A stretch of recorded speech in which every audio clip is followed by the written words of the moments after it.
All right. Well, welcome back to Million Dollar Listening. I am super excited for today's guest.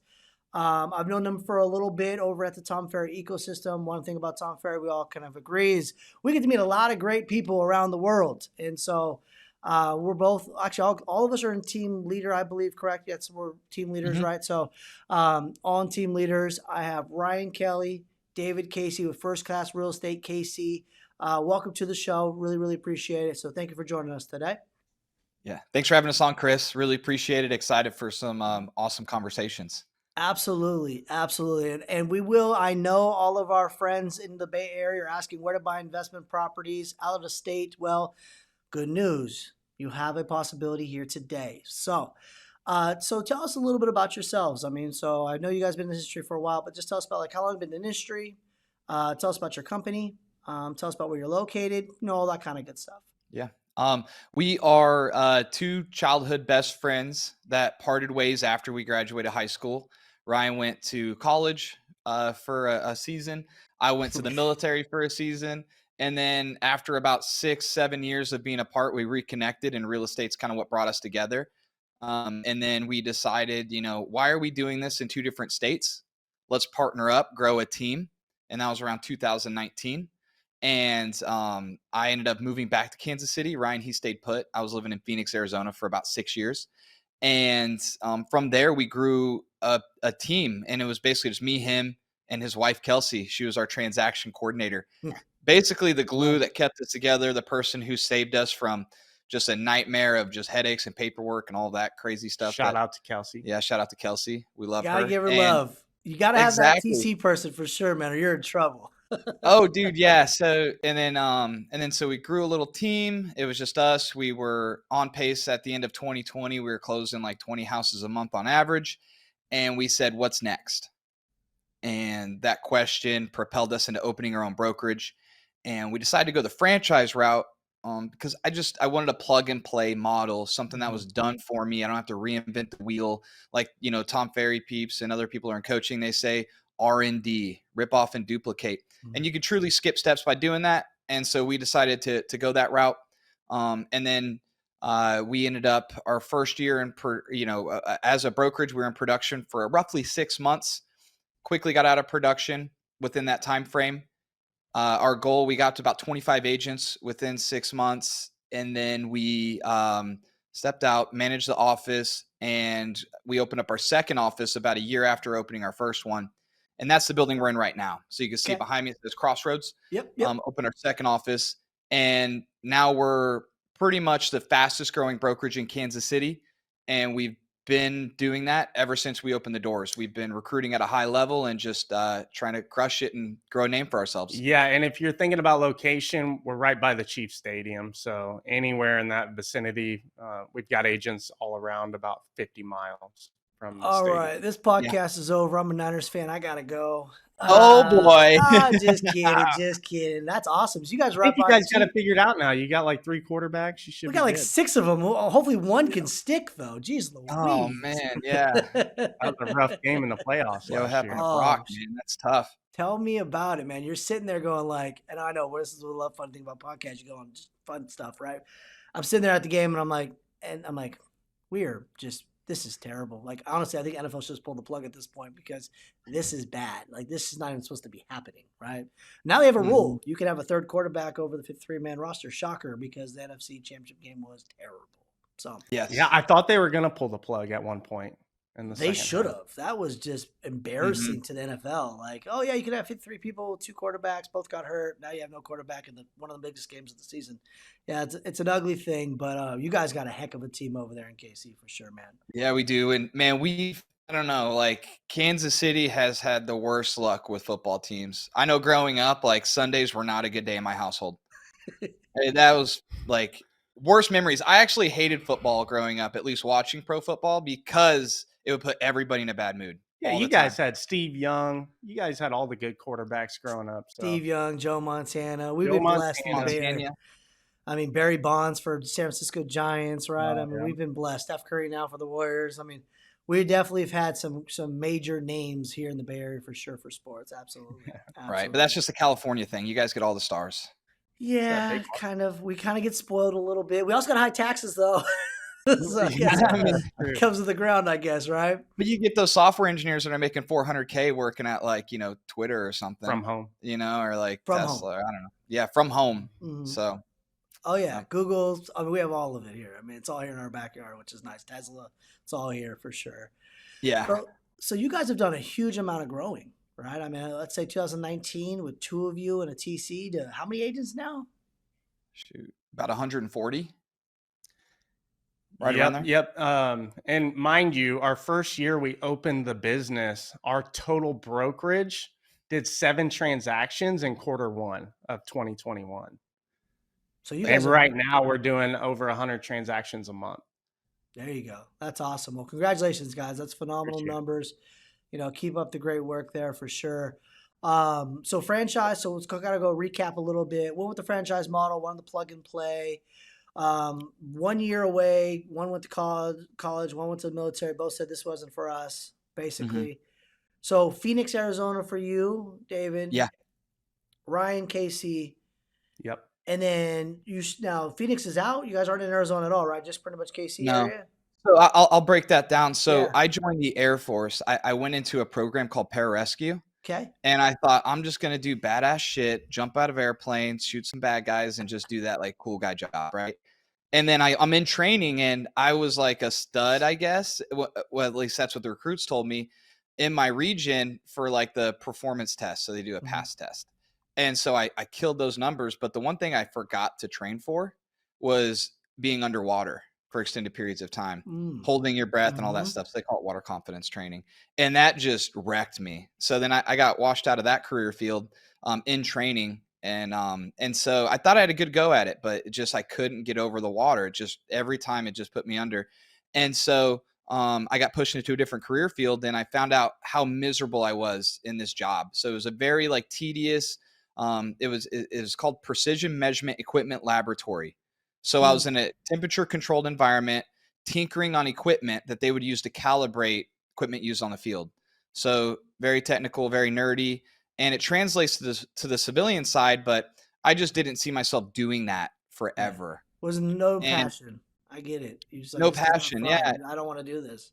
it was interesting. And so my itch that got scratched when I was in the military doing that job was hanging out with my friends after work. So like I had a pretty tight knit group of friends that we would go in, we'd work throughout the day, and then we would just go party all night and on the weekends, and we all lived in a house together. So that was when I was in the Air Force. But then I started noticing some of my friends were just peeling off, going to different locations. Like some put in for Korea, some put in for Europe, and others were getting out. And I just noticed my friend group was whittling away. Mhm. And I just kind of like reflected for a moment, and I said, if I just stay here and I keep doing this, like it's going to be the same cycle over and over again. I'm going to make these friends. They're all just going to leave me. And it's just always going to be this cycle.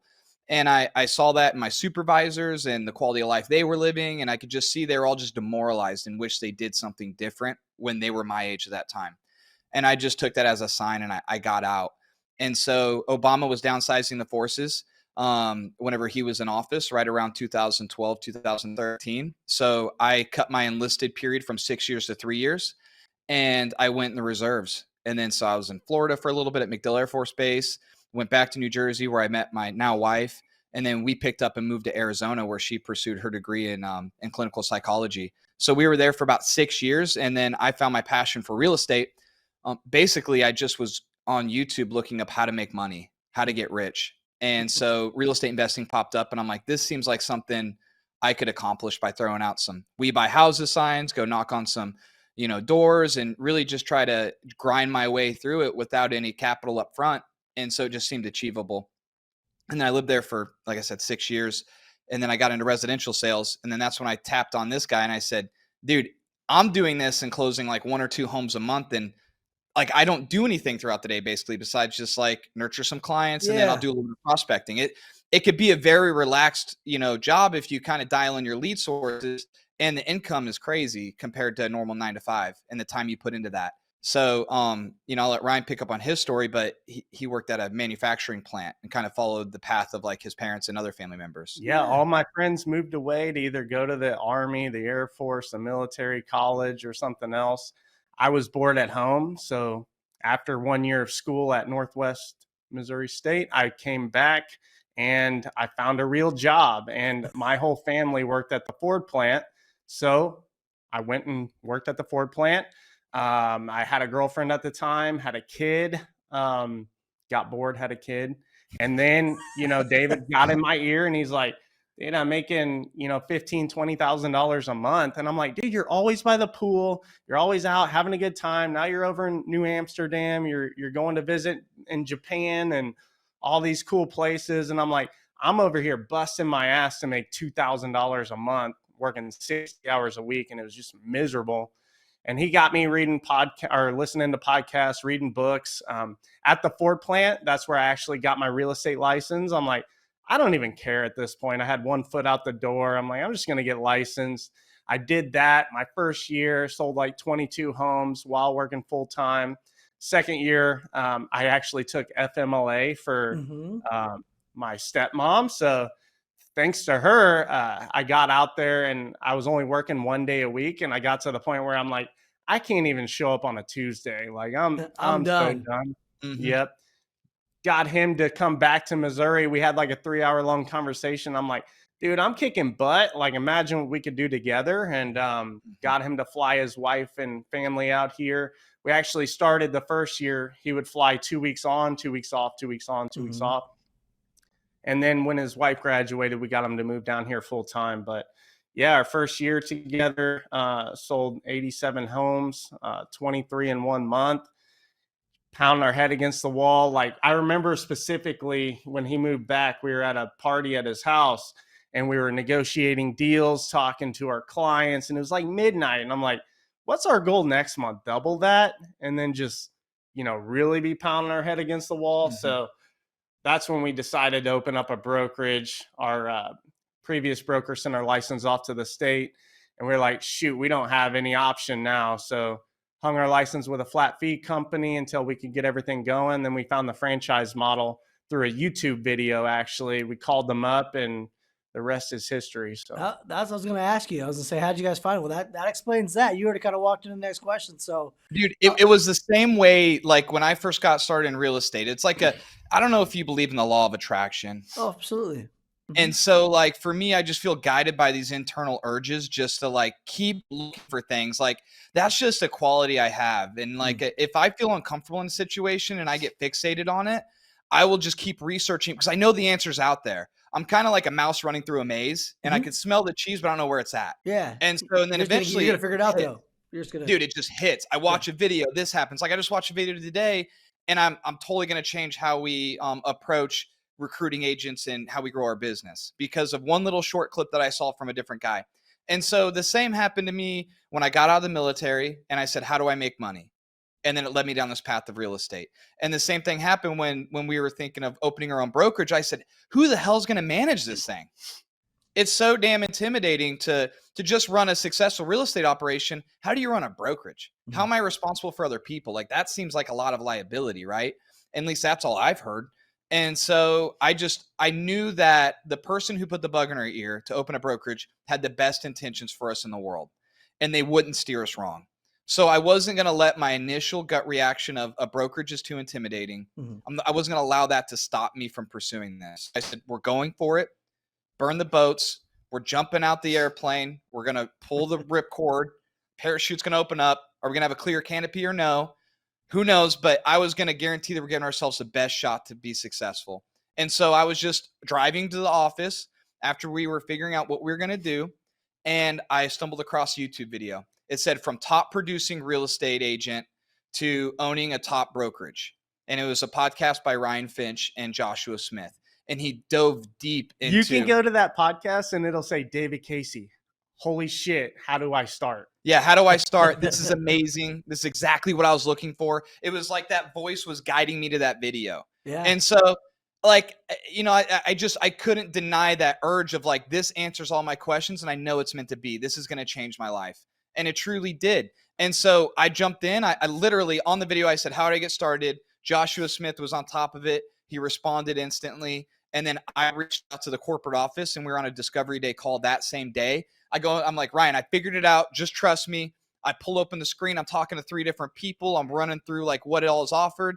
And he's just in the background like, yeah, whatever. I'm making phone calls. Somebody's got to run the business. Yeah, somebody's You got know, to or get like, the money in the door. All right, you keep doing you. I'm going to keep bringing the money in. I love it. exactly. So I was like, I don't give a fuck about that. I'm like, I'll go broke. I don't care, but I'm going to figure out the right answer, and that's going to fucking slingshot us. So, Awesome. I and love that's it. kind of how we've always operated. But you could find that video in my comments in there, and like I said, the rest is history from that. But Yeah, and I always joke around with my friends and family and stuff, and like say I owe David my life because even though I've done a ton of the work, like he's made 3 decisions that's completely changed my life. One, getting me into real estate, one, starting the franchise, and then the other, like anytime I bring problems, he can figure it out with systems and solutions. So that's why we make a good team, and I'll just keep bringing on the problems. He keeps figuring them out. But yeah, totally changed my life with like 3 things. So I'm forever grateful for those. Well, Mhm. that's awesome. That's what partnerships are about. I got 3 business partners.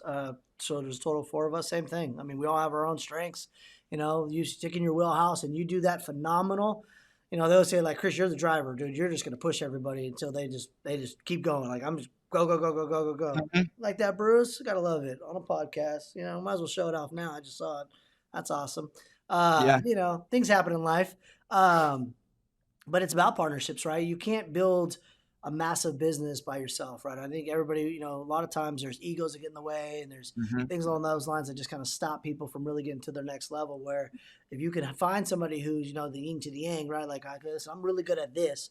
You're really good at this. Like Michael Gordon, one of our business partners, he loves clients. He's phenomenal. People go, Chris, I want you to help me sell my house. I go, no, you want Michael Gordon helping you sell your house. Like, why? I go, because I want him to sell my house. So if Mhm. he's good for my house, he's good for your house for sure, right? He loves the client experience, right? Mari Wines, on the other hand, she's all about marketing and branding.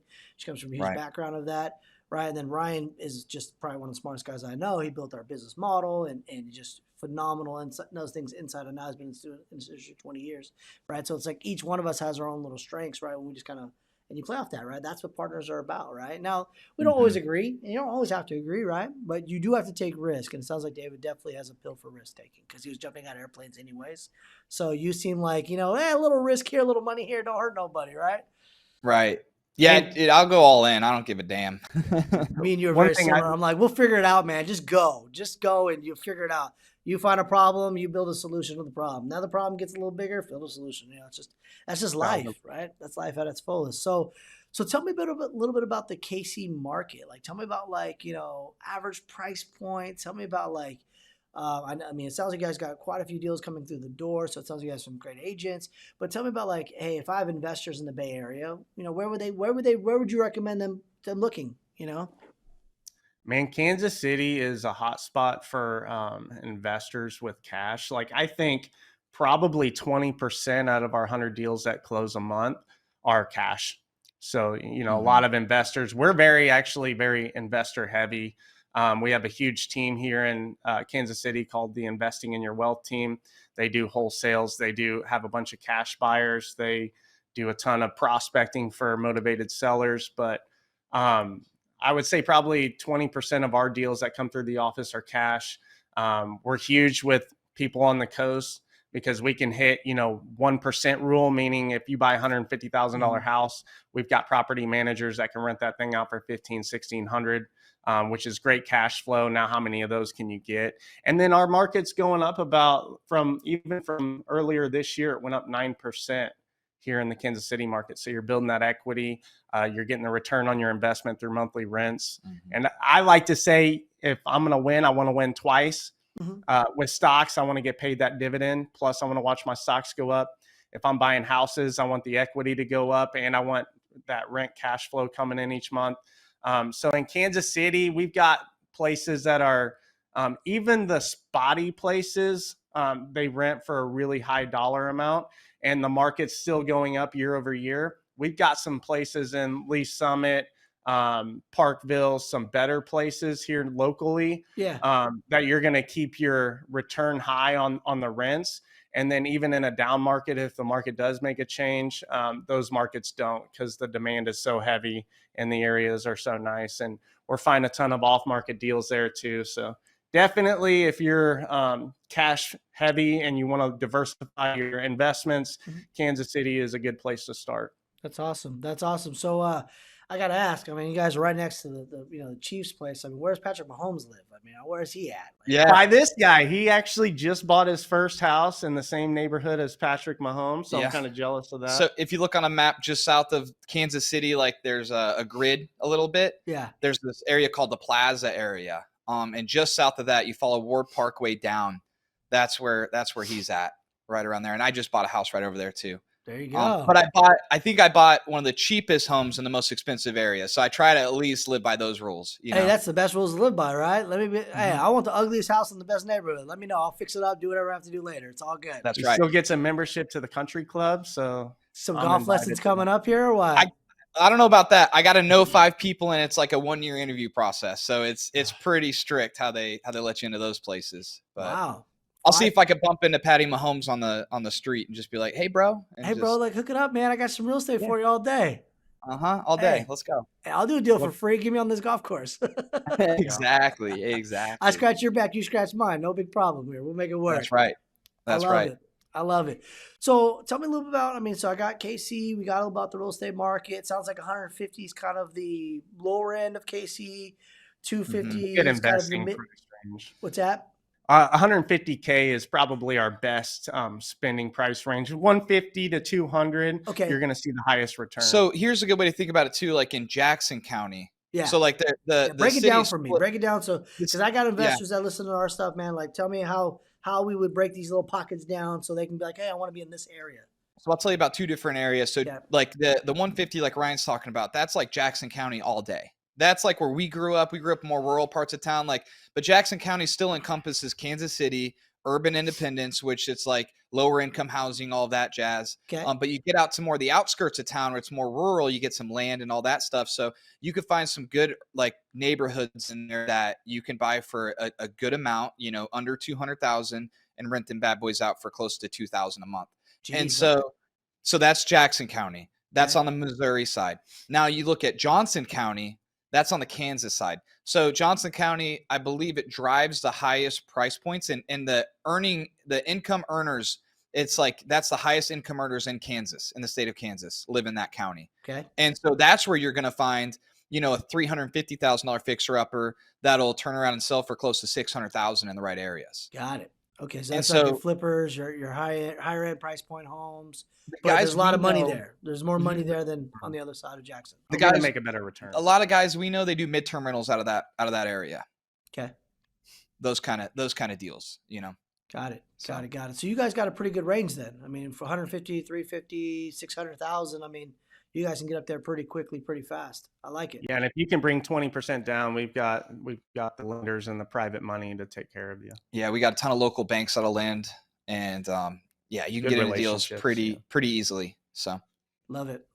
So tell me a little bit about. I want to go back into the brokerage a little bit and just a little bit about the agents in general, because I get this question all the time. I know you guys get this question all the time. I want to get my real estate license, right? So I want to hear as a broker owner, like, when you hear that from people, I want to get my real estate license. What's my first step? Like, how do you guys kind of approach that conversation? Because I think as well as I know, it's not as easy as people make it seem, right? I think it's a lot harder than most people think it's going to be. I mean, the calling you got to do, the prospecting you have to do, right? Yes, you get to have fun and be out by the beaches and this, and yes, you can make good money, but if you don't do the right task every day, guess what? There's nothing that's going to really happen in your business, right? So how do you guys kind of respond to that as a brokerage and just friends, family, just kind of asking you that question in general? Yeah, I remember in the beginning, it's almost like those cheaper homes that you're stopping buyers and they're in the hood, but you feel more confident marketing to those people. So initially, that's a lot what we were getting, because we were just looking for anybody to come hang their license under us. So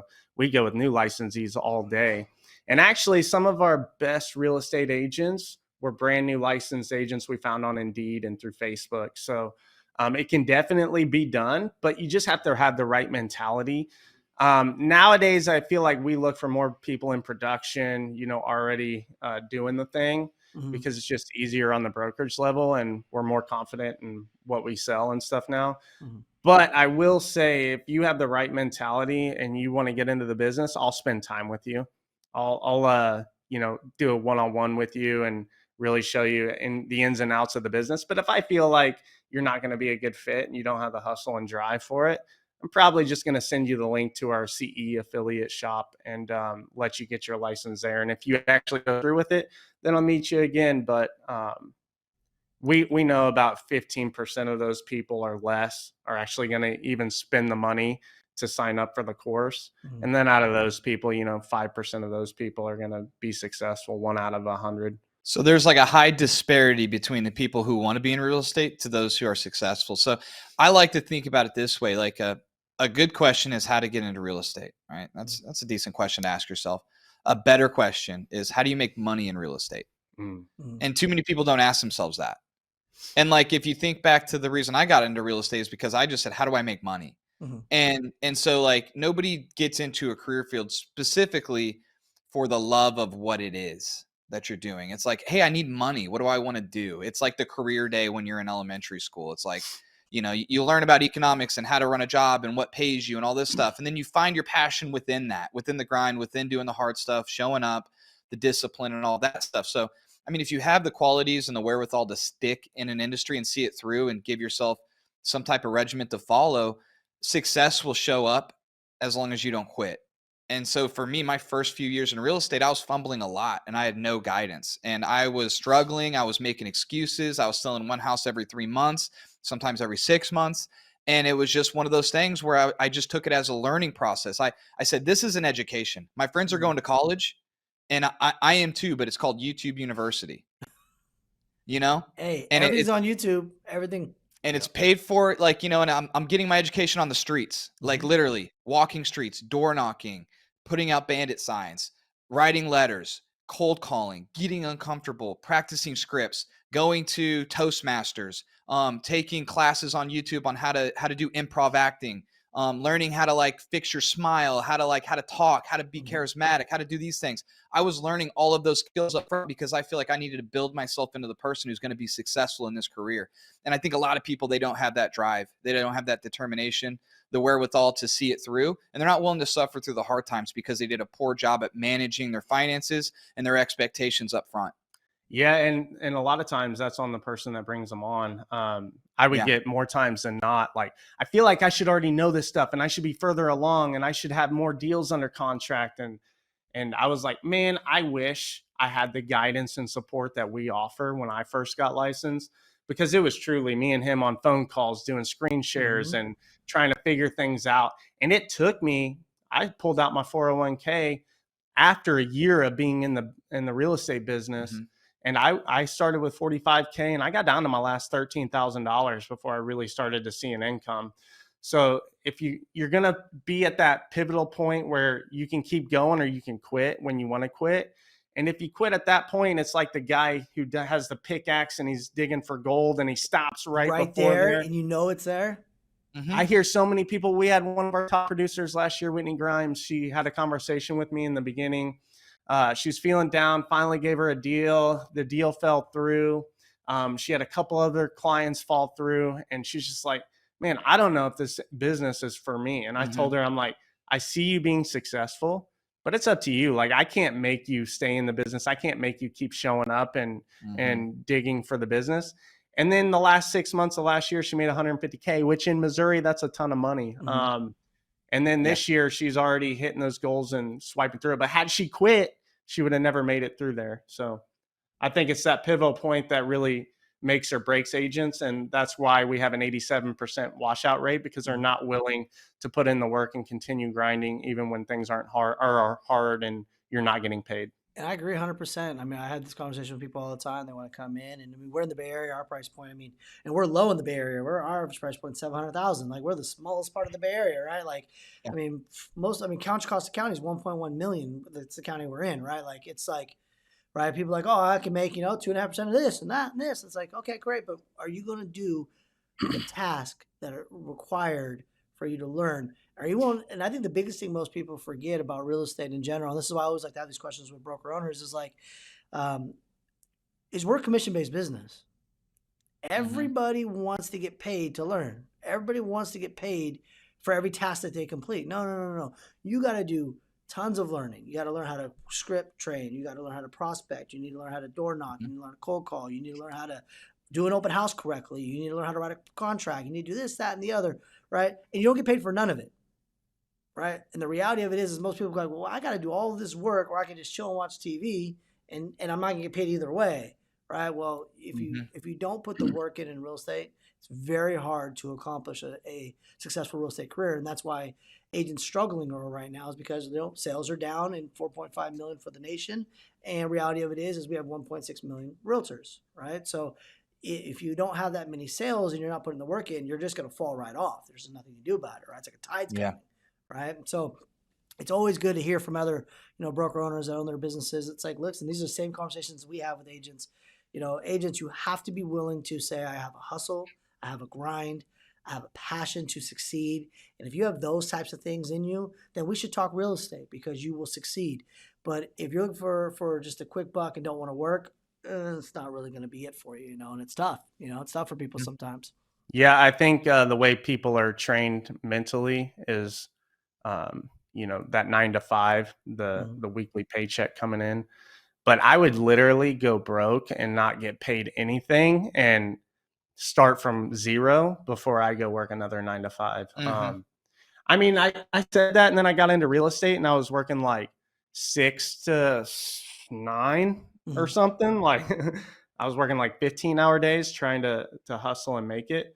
But you never get up to that business where your profit is uncapped, and you can really grow and expand something if you don't start from there. I mean, dude, our first season together when we partnered up and I was flying in town, I would land at like 4 p.m.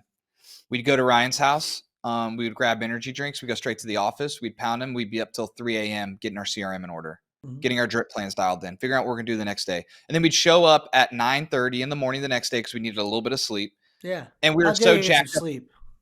Yeah, we were so jacked up on energy drinks, I don't think we even slept, So we roll in the office and we execute the plan. And we do that day in, day out. And my wife, I remember this specifically. She was like, when does it end? Like, when is enough? Because even that month that we had 23 transactions, I'm like, next month we got to hit 30. Like, let's go. And she's like, but when is enough? So, that mentality, I see real estate agents who want to grow a team or expand in some way, but they're not willing to let go of 100% of that pie to be able to, or they've got so much monthly bills that they can't afford to get out of production and to really grow something. So I feel like at the same time, even though you're a real estate agent, I don't feel like you're a true business owner until your business grows without you and runs without you. Absolutely. Make money when you're sleeping, right? Yeah. That's the definition, And you can do that in real estate. That's a big misnomer. Like, people think you have to be an investor to do that. Like, we've proven it through this franchise model. I could jump back into production if I want to, but I don't have to because I built a business around being a real estate agent. I own 0 homes, portfolio. Like, I don't do investing. I don't do any of that stuff. I strictly stick to growing this brokerage and empowering agents underneath me to be successful. And we have different comp plans. Some agents are at 100% commission and I take a transaction fee at closing. And then other agents are on my team model and we just manage their activities and we charge them splits on personal deals is different than branch deals. And so I manage that. And then you put the key people in place, like an office manager. We call them our BOM, our branch operations manager. You get your TCs in place. You get an admin up front that handles the onboarding. And then you hire a recruiter to help keep the agents in and the deals flowing, because the agents drive production. And so you can structure this business just like the $1 million real estate agent. I could go rewrite that right now and make it way more simplistic because it's too complicated. I have that book sitting on my desk right now with a bunch of sticky notes in it that I read 6-7 years ago. And I said, one day that's going to be me. And I didn't follow that blueprint because I feel like it was going to misguide me. It wanted me to be a busy agent for far too long. And I think that's a total mess up. Some of my closest friends in real estate, they'd sold 27 homes their first year and said, you know what? I'm a better business owner than I am an agent. I'm going to grow a badass operation. And they did. And they go and do it. And now they're crushing it. Thousands of homes sold a year. We didn't think that would ever be possible for us. We're literally selling 100 homes a month right now. And it's happening. And we're in the office on a normal basis. Call it 9 to 5, but our hours are flexible and we can plug in when we want and we can step away when we want. And a big thing that I hear from other teams are like, hey, this year I want to grow to 5 agents. And I think, knowing the model how I know it now, I think that's a a bugaboo, because if you only go after 5 agents, and then what happens when that agent doesn't want 50-50 splits anymore? Mm-hmm. Right? They're just going to go to another brokerage after they got what they needed from you and they no longer need you. Why would they stay under your split plan? So I feel like that's a model or a misnomer that people look at as like, I'm going to start a team. And if you're looking for 5 people, not one of them probably is going to be any good or going to be successful in the business. So it's You numbers. can't make someone productive. Would you agree with that? I 100% trust me. If I could do that, we'd all be trillionaires right now. Oh, I've I tried agree 1,000 1,000%. times over. You just Mhm. can't. They just don't. I go sometimes agents. I go, I love you guys to death, but sometimes I want it more than you, and that can't be right. Like you have to want it. I can't make you go produce. Like, I can't make you. I'm here at the office 8:30 in the morning, right? I'm here every day, right? Same thing. I prefer to run a business. I prefer to do more of the business side of things. That's my passion. That's what I enjoy doing every day, right? But you can't make people come in and produce. They have to want it for whatever reason and whatever their why becomes, right? And their why needs to be strong enough to make sure that they make the income for their life, right? And so it is important. And I 100% agree with you guys, 100%. Like 5 agents in a year or 5 agents in a team, just it's not going to cut it, right? It's just a Thinking number. too small. You're thinking too Yeah. small. And when you want something more than that other person and you work harder than them, you're taking away their power. Mhm. You're taking away their own personal responsibility and accountability, and you're actually damaging them as a person, as an individual, as someone who's trying to develop their skills in this business. So you have to just control the environment in which they can be productive. Just like Absolutely. your studio, dude, it looks sick. If I came in there, I'd feel super inspired. So that's you controlling the environment. Mhm. But only certain people will walk into that set and say, I want this. I want to be a part of this. I want to grow with this. And so you can't make them productive. And that's we live by that. So the same agents. I just had a call with an operations manager that runs the team of a very successful operation in over in your parts of the country in California, and they have 15 agents. The team lead, who's been in real estate for freaking 25 years, sells 150 homes a year on her own every year just to stay afloat. And is questioning. They had a meeting with us because they weren't sure how to structure the onboarding process for agents because they feel like their onboarding process is what's holding them back. I'm like, no. It's your mindset. You need to take a step back. Why are you still in production? Mhm. Why aren't you leveraging everything you have around you to empower agents underneath you so you can step out of production and take a piece of the pie? They're too fixated on 50-50 splits that they're killing their opportunity to bring on some real talent and Yeah, grow their get the business. talent and let them do their thing. Put them in good positions, let them run. Mm-hmm. No, I agree, 100%.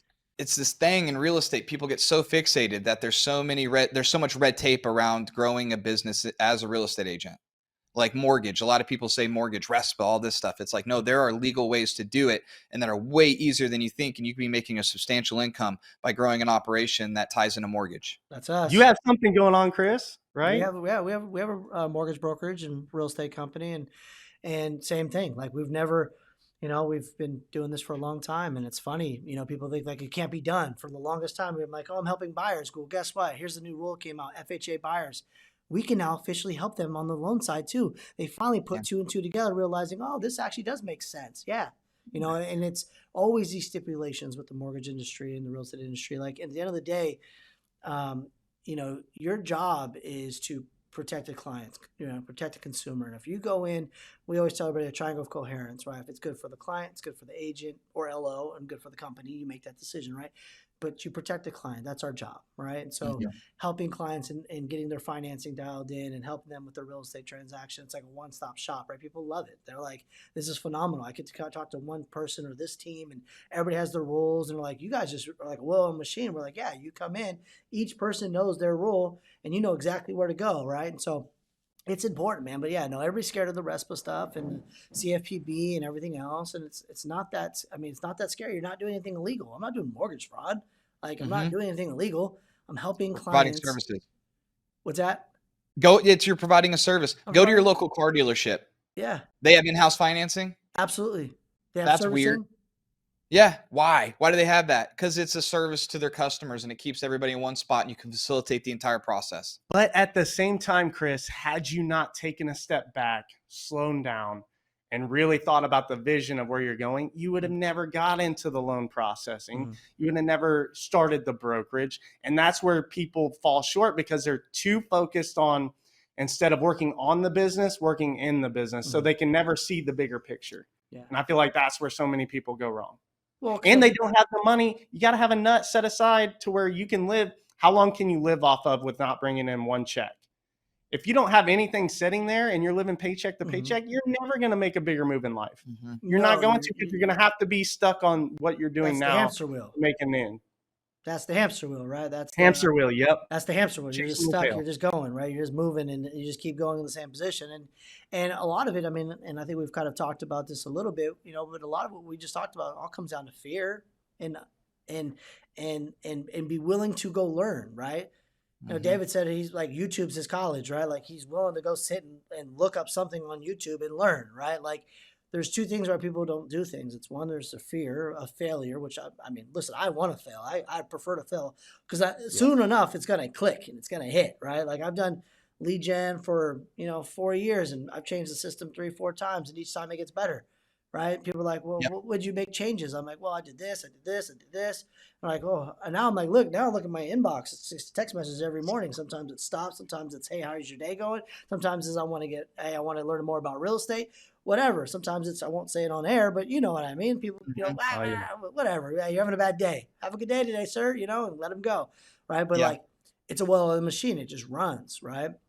And you just try to get people to understand that, man. It's like, it's not about, the daily grind of I just want to make this commission, because everybody looks at the commission as, well, if I leave this commission, I'm leaving my money, and it's not. You're not leaving your money.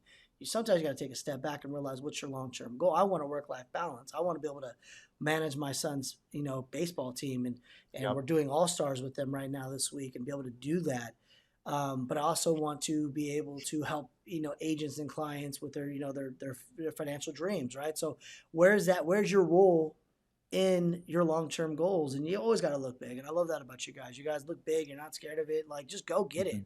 And things will fall into place, right? And people like to be around people like that, right? There's a truth in it, right? People like to be around people that are willing to just take that risk and go, 1,000%.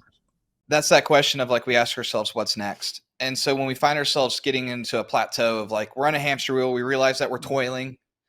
Things are just, it's repetitive. We kind of just get mentally like we're not stimulated any longer. So this is something we were challenged to do when we first started opening our brokerage. And it's just a little saying, and it's, you must win in order to lose. You must lose in order to win.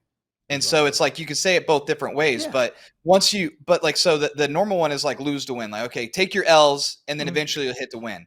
But in business, you run a successful operation. Now you need to go bet on yourself.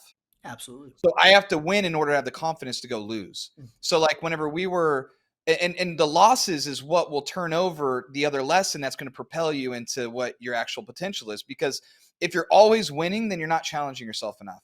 And so like we were successful real estate agents, closing 20 something homes a month. That probably hit the leaderboard on most markets. And so we figured, okay, we're winning in this season. How do we position ourselves to take a bigger risk, take a bigger leap? And instead of competing with individual agents in our market, we're not competing with, when we launch our brokerage, we're growing more of a team. Now we're competing with the top teams in the market. And then we roll from there, we grow a successful team. Our brokerage is getting bigger. We start recruiting agents from different offices. Now we're recruiting against bigger offices. And so it's like, the ante keeps getting higher, the more successful you keep getting, and you're betting on yourself in those areas. So it's like people are unwilling to take a step back in whatever it may be, financial income in the moment or risks. I'm a big follower of Grant Cardone, and he talks about you need to take your cash and go broke. And so that's a loss. Like he had to win in order to lose. Like feels like you're taking an L. I stored all this cash. I deployed it into an investment thing. So let's say I take $2 million and now it spits me out 10 grand a month. And it's like, well, I had $2 million. Why would I want to do that? Well, how quickly can you go replace that 2 million and do it again and do it again and do it again and do it again? And so, we think about that in business when we launched our brokerage, and it's like we said, our first quarter opened up, we sold 7 homes as an office.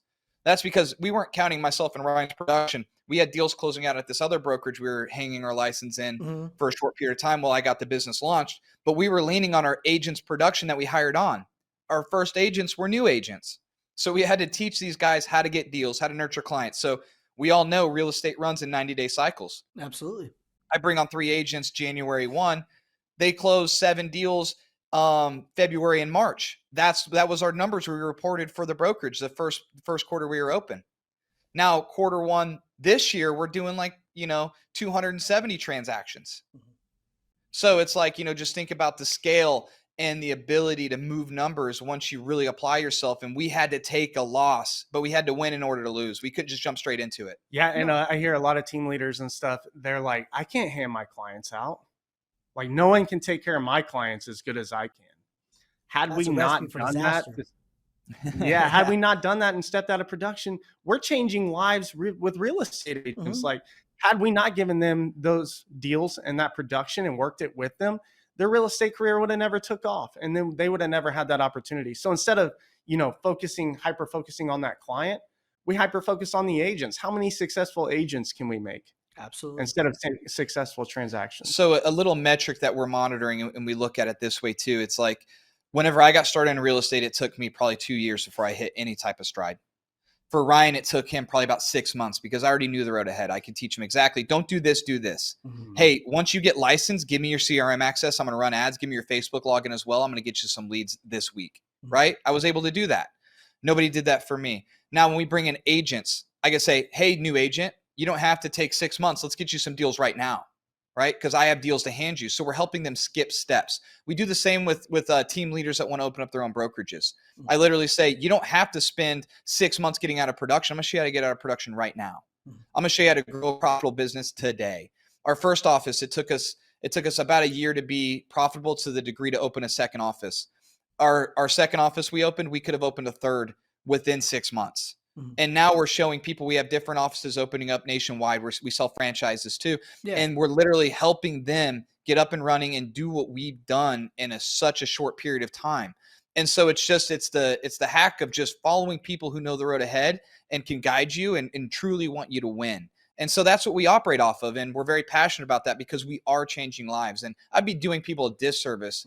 That's what I was going to say. If I didn't show them what I'm doing, how I'm doing it, and how it changed my life, because I promise it'll impact them in some way, shape, or form. Chris, and I would say you're doing a disservice to the agents that aren't at your office currently, because I guarantee you, just by speaking with you and you coming on and doing a training for our agents and stuff, I'm like, man, you've got it figured out. Those agents out there who are not with you and who you're not reaching out to, you're doing them an honest disservice. So I think you need to get out there and get them all. We are. Yes, I agree with you 100%. And I would love to be in charge of recruiting, but I'm not. I stay in my lane. But we did hire a full-time recruiter in Ryan, and we are definitely going after for sure, guys. Because I agree with you, man. I mean, I feel, we're learning every day, but at the end of the day, like for us, it's like, we want you to succeed. I mean, we could tell you, we've all been through it. I remember when I first got in this industry, I still owe the gentleman, Shelby, everything, right? He gave me a draw, gave me an opportunity, right? And I wish I was in his office, bro. He was the owner of the company. I wasn't in his office. I was in his business partner's office, right? And what I had to do was grind, and nobody in the office grind. It was like, and I grinded. I did like 16, 17 deals on my own, just kind of did my thing.